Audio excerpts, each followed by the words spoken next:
Hej Musa. Hej Mus.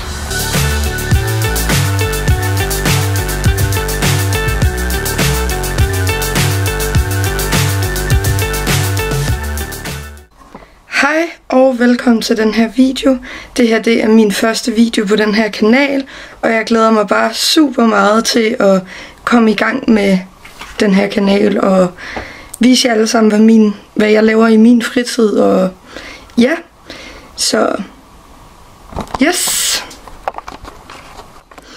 Så i dag, der går dagen ud på, at jeg skal ud og træne Candy for jorden af. Jeg er stadigvæk skadet i mit venstre ben. Det er knæet, den er gal med. Så her for tiden, så går det bare ud på træning for jorden og så videre. Så ja, jeg håber, I vil følge med på den her video, og så ses vi jo bare, når jeg har hoppet i noget tøj. Okay, så jeg tror, at det her, det er det outfit, vi kører med. Yes. Og så er det egentlig bare videre ud til hesten. Okay, så lige nu står jeg i sadelrummet, og jeg fik lige hængt noget tøj op i tørreskabet her bag ved mig, og nu er det egentlig bare tid til at gå ud og hente hesten, og jeg har også taget noget ræbgrimeværk med, fordi jeg tænkte, at ja, træning for jorden, det er nok klogest at gøre i ræbgrim. Wow, shit, der blev mørkt. A few moments later. Ej, are you kidding me? Okay, så jeg har lige fundet ud af, at det pisser ned. Rip mit liv. Nå, jamen det bliver sjov banetræning eller noget. Nu vil jeg lige lægge det her af, og min drikkedunk. Og så er det vel bare at begive sig ud i regnen. Jeg skal lige have et træktog med. Så, fordi jeg tænkte, at jeg lige ville stille hende først. Der er et træktog der. Ej, hvor er det dejligt vejr. I kan jo lige få lov at se her. Wow. Det er mega lækkert, eller noget. Så, ej okay, det er faktisk ikke, fordi det er så slemt. Nå, jamen, here goes nothing, som man siger. Jeg er lidt spændt på, om både hesten og jeg kan komme forbi det der. De har været i gang med at fælde træer og buske ned. Så ja, that's a pretty good question. Men here goes nothing, som man siger. Nu må jeg hellere komme ud og hente min hest. Candy!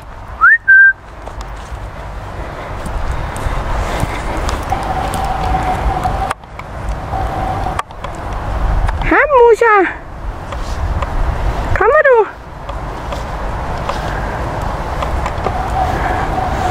Så må vi se, om hun vil med ind og blive strilet. Nu kommer babyerne også. Nu skal jeg lige åbne her. Så. Den der.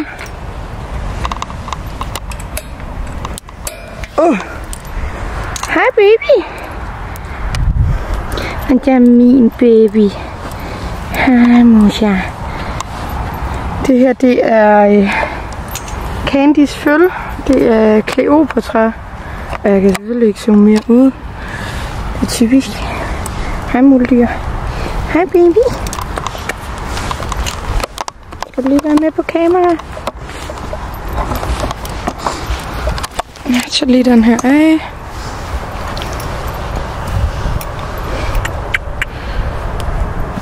Hej baby. Så yes. Så skal jeg finde min hest. Candy!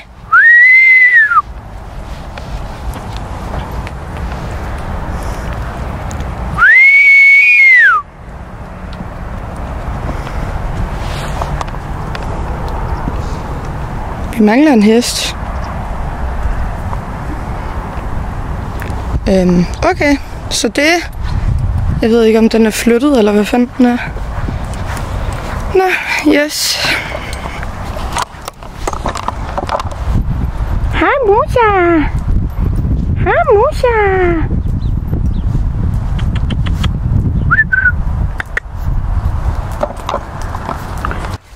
Okay, så jeg fik fat i min hest. Så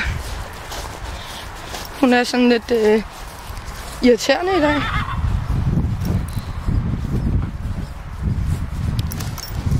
Nu er spørgsmålet, om jeg overhovedet får lov til at gå forbi de der vrapballer med hende. Der er nogle gigantiske vrapballer, som står dernede. Så det tager vi meget stille og roligt. Så nu skal jeg bare ind og strile hende. Og så tænker jeg, at vi går ned i rundellen og lige longerer lidt. Så hun lige kan blive luftet lidt. Ja, jeg ved det godt. Ej, du er dygtig. Skal vi lige kigge lidt? Ja, så vi ses bare, når jeg står i stallen.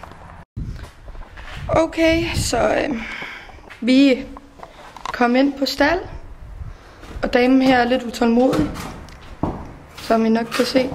Så ja, nu tænker jeg bare, at jeg sætter jer her. Hvis jeg kan. Hvis der er nok plads. Måske der. Jeg kan gøre sådan her. Ja. Og så tænker jeg bare, at jeg skal i gang med at strile. Så jeg vender tilbage, når det er gjort. Okay, så lyset er super dårligt lige her. Nå, men jeg fandt min strilkasse. Og så tænker jeg egentlig bare, at jeg lige skal have ordnet det værste. Og jeg kommer ud og longerer hende, mens det stadigvæk er lyst. Så det vil jeg hurtigt lige gøre.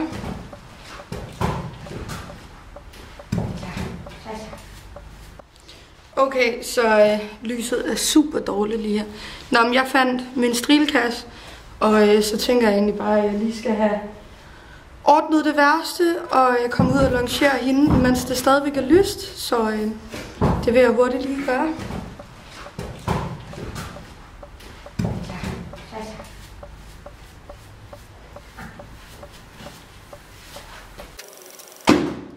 Så er det bare hovene, fordi at jeg tænker ikke, at jeg gider at gøre sådan super meget ud af strilningen i dag. De går alligevel uddøgnet rundt, så jeg tænker, at hovene må være det vigtigste.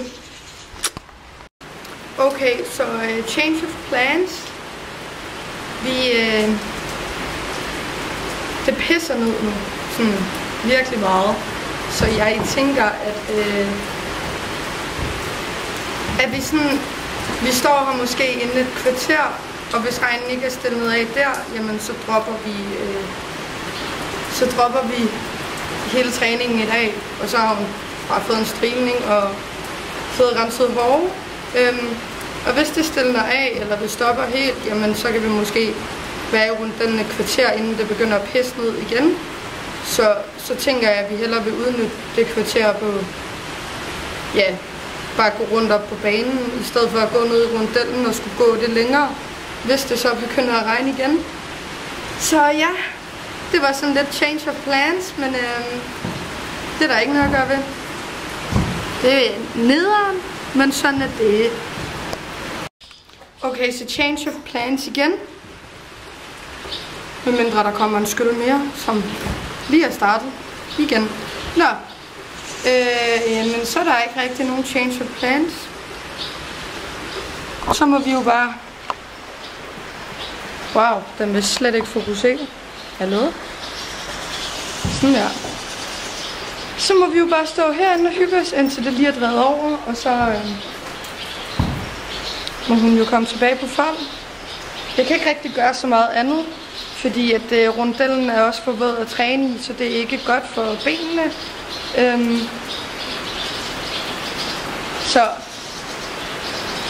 Og hun er ikke rigtig så fotogen, som I nok kan se. Ja, lidt alligevel. Vil du godt lidt alligevel? Ja. Så jeg tænker bare, at vi skal stå og hygge, og så tænker jeg, at jeg lukker hende på fold. Så yes, det var sådan lidt nederen at starte min første video på den her. Eller min første video ud på den her måde, men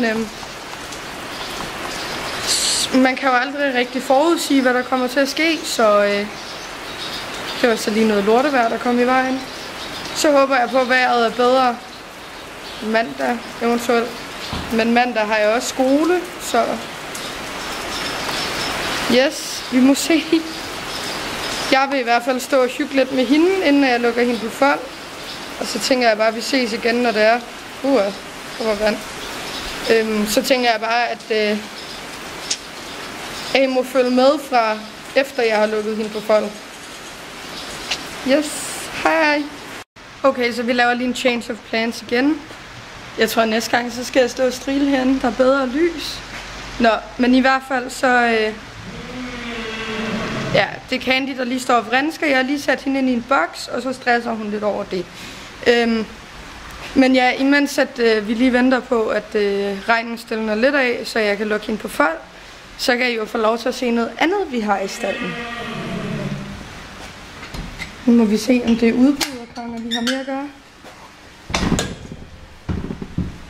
Og det er det. Gå væk.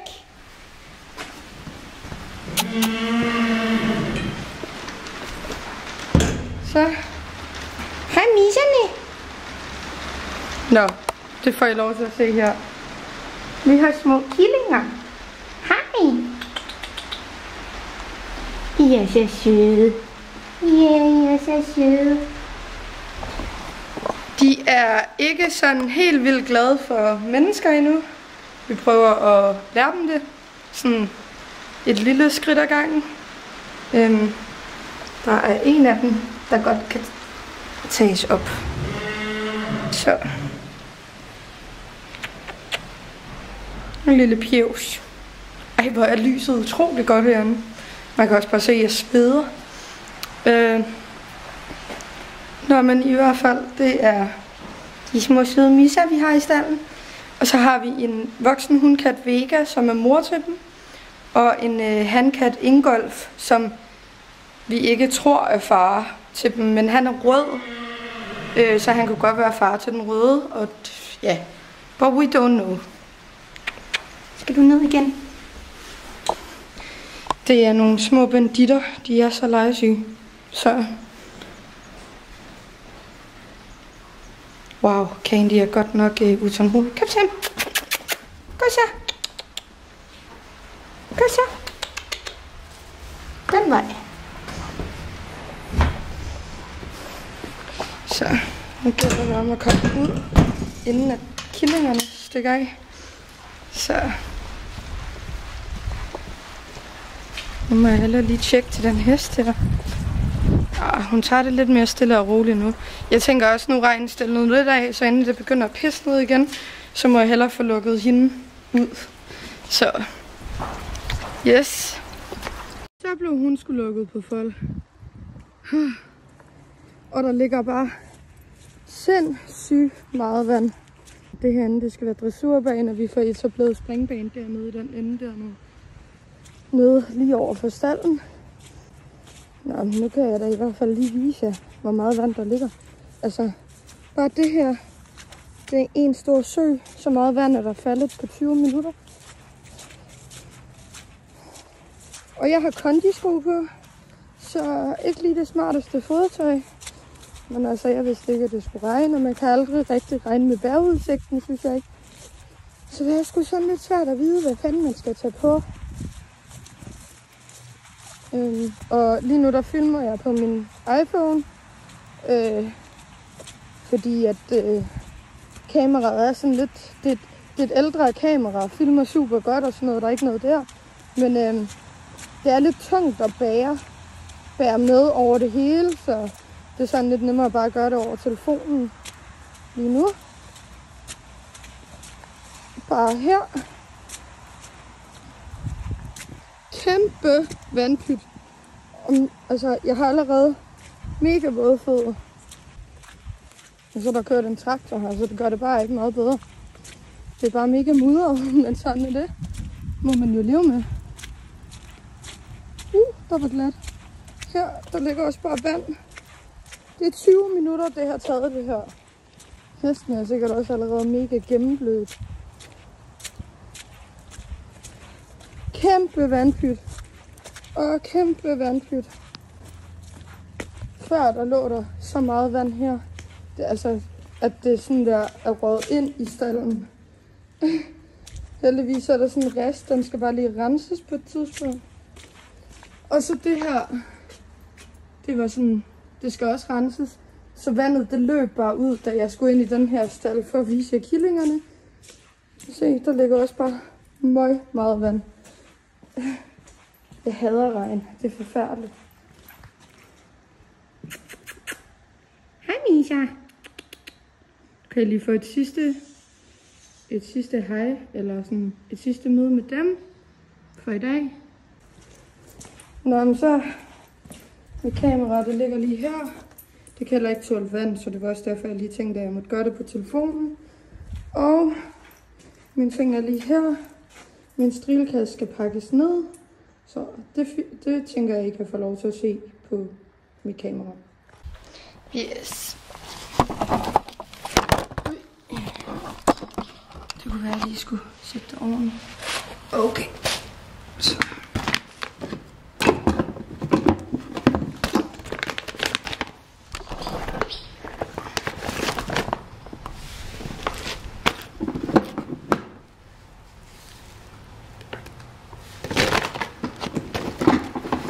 Nu vil jeg lige lægge det sådan ordentligt på plads. Hernede. Så tænker jeg også lige, at jeg lægger magensaksen. Yes.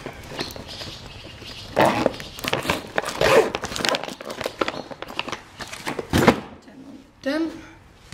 Så har vi min hund, som er en størrelse pony. Den kunne jeg godt overveje at sælge. Fordi jeg tvivler på, at Candy kan passe den. Candy er dansk varmblod, så hun er ikke pony. Bestemt ikke pony. Så ja. Og så har jeg mit underlag, som jeg aldrig sælger, fordi det er et skønt minde om en rideskolepony, som jeg bare havde det godt med.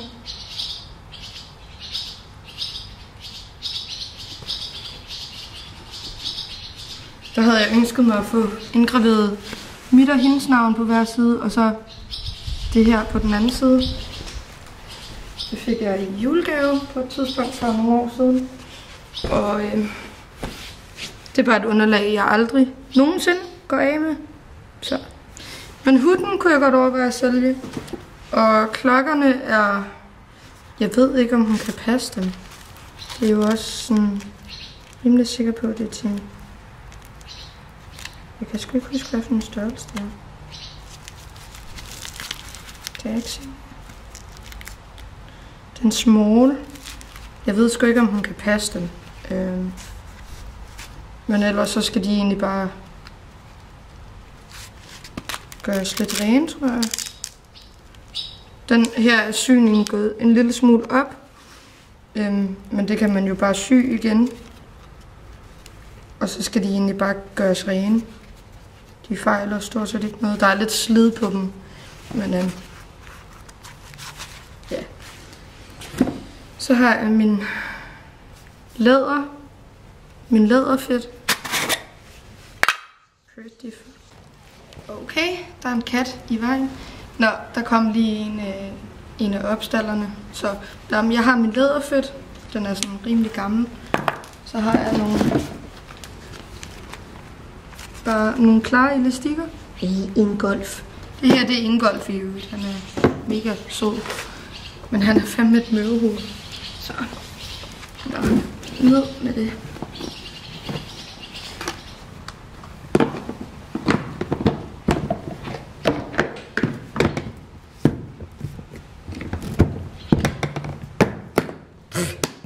Tak. Jeg vil en golf. Du forstyrrer mit fokus på kameraet, jo. Han er så sød. Min baby. Det er dejligt. Ja, det er så dejligt. Det er så dejligt. Tag. Ned med dig. Nu skal jeg sådan set bare ind med strilekasse og de andre ting. Skal jeg også lige have med ind.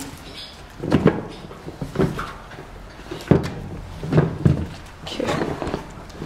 Det er fandme svært, det her.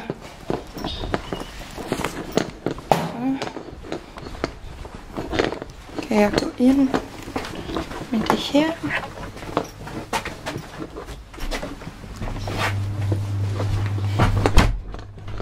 Det her, hvor det ikke er nemt at have et kamera i hånden samtidig. Det her, hvor det ville være meget nemmere bare lige at filme på telefonen. Det der må sgu ligge der i dag. Nå, jamen jeg er tilbage i sadelrummet. Og er done ude i stallen. Så nu går jeg indenfor igen. Det er fucking luksus. Jeg skal videre lidt igennem 2 døre. Så.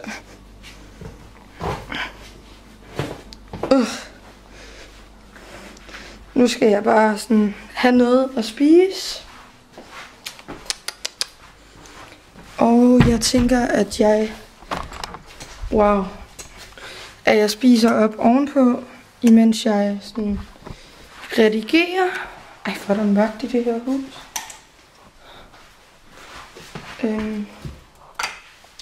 Bum. Og bum. Yes. Det er sådan. Nu skal jeg lige have en tår vand. Jeg er så tørstig.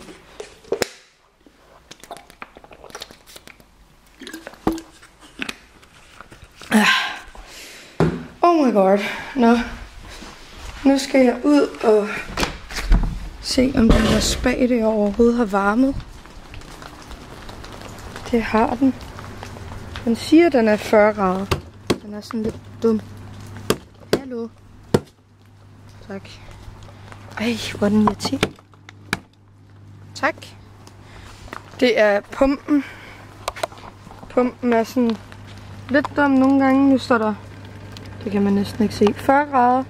Men nogle gange så fjerner den sådan en af stregerne på tallet, så man sådan bliver nødt til lige at hamre på den, for at den gider at fungere.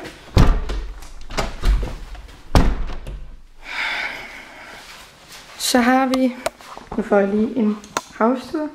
Det her, det er vores stue. Lyset er meget sejt inde. Sådan en LED-lampe. Meget fed. Det er vores stue.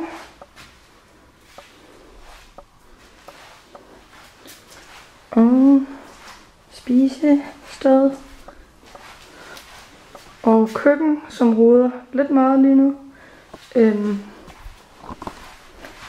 Så har vi gangen herude, som også roder lidt. Og et badeværelse, som også roder lidt. Så det var nedenunder. Men jeg tænker, at wow, vil den da godt lige fokusere. Det ved den ikke. Sådan der. Jeg tænker, at I får en full house tour på et andet tidspunkt. Ej, hvor er den irriterende. Tak. Så ja, nu vil jeg lave noget mad, og så vil jeg sætte mig til at redigere. Så jeg vender tilbage på et andet tidspunkt. Og så vil jeg egentlig bare sige tusind tak, fordi jeg har fulgt med i den her video. Og så håber jeg bare, at vi ses næste gang. Adios! Nu vil jeg lave noget mad, og så vil jeg sætte mig til at redigere. Så vil jeg egentlig bare sige tusind tak, fordi jeg har fulgt med i den her video. Og så håber jeg bare, at vi ses næste gang. Adios!